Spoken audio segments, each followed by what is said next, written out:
Today I thought it'd be fun if we look at frequently asked questions. Are you ready? Because I think they're going to be pretty entertaining. Okay, first up. Can I walk into a random orchard and pick an apple, or will I get chased out? I think the bigger question could be, will I be arrested? Here's the thing, all the orchards, so tempting. They're everywhere. Gorgeous, beautiful apples and cherries and peaches and pears. You cannot pick the fruit. That is all private property. You can't even leave a quarter on the tree for your fruit. No, you cannot pick the fruit off the trees. As tempting as it is, you're thinking the orchard is, what is one apple? We can't do that. Okay, next up. Question is Yakima really the Palm Springs of Washington? Or is that just a clever marketing scheme? Here's a fun fact. My family is the one who has the Palm Springs of Washington sign, and it was my dad's brother, Gary Lucart. It was his idea. We are Californians at heart and moved up to Washington in the early 1970s. And Yakima reminded them a lot of Palm Springs because it was desert and brown rolling hills and so forth. We don't have any palm trees here, but Uncle Gary thought it would be a great catchy thing. Here's the best part. It really has worked. It's put us on the map. We've been in the New York Times, Sunset Magazine. We've been on 60 Minutes. We've been on lots of things with that catchy sign. So while it's a little bit kitschy, it did the job. Okay, next up.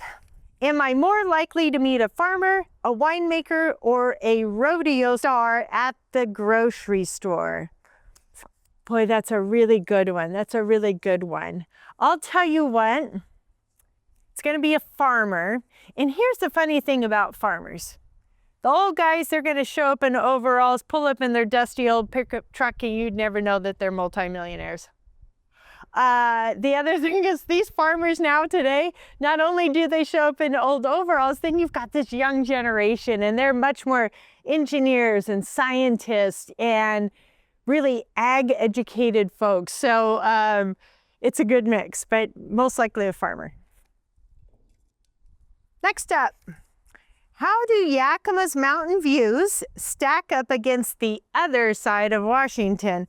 And for us, the other side of Washington would be what we called the west side of Washington, which is on the west side of the Cascade Mountains in the Seattle area. So I lived over there for just over 15 years. This is my favorite part about waking up here in Yakima. We get a view of Mount Adams to the south and then Mount Rainier directly to the west of us. So they're unobstructed views and they're so spectacular. I welcome those mountains every time that they come out, and then we're surrounded by rolling hills. The big difference, you go to the other side of the mountains, on the west side of the mountains, you'll see an entire Olympic mountain range and Mount Rainier, and some days you can even see Mount Baker. But with all the rain and the cloud cover and poor weather, you don't get to see them all the time. So I vote for Yakima because with our 300 days of sunshine, those two mountains make my day all the time. Okay, next up, in my final one, what's the biggest culture shock for newcomers from Seattle or Portland? Well, one thing, they have to go and buy some sunglasses right away. That's for sure. And maybe some sunscreen too. Let's be honest, they're kind of pale over on the other side. It's pretty gorgeous here. So I think our weather is definitely a big surprise. I think they're also surprised by the lack of traffic. I hear that a lot. Getting around here is really pretty darn easy compared to the city.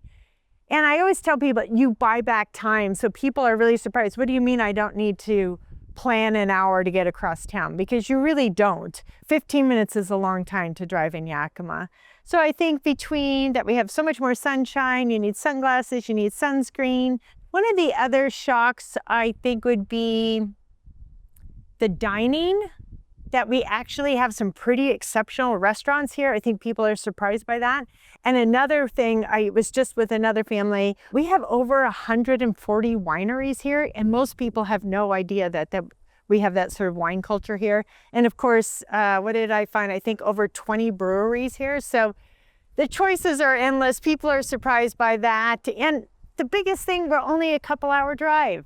So there are 5 frequently asked questions, and if you have more questions, just drop it in the comments and I'll be sure to reach out. Be sure to hit like and subscribe so you can learn more about the Yakima Valley.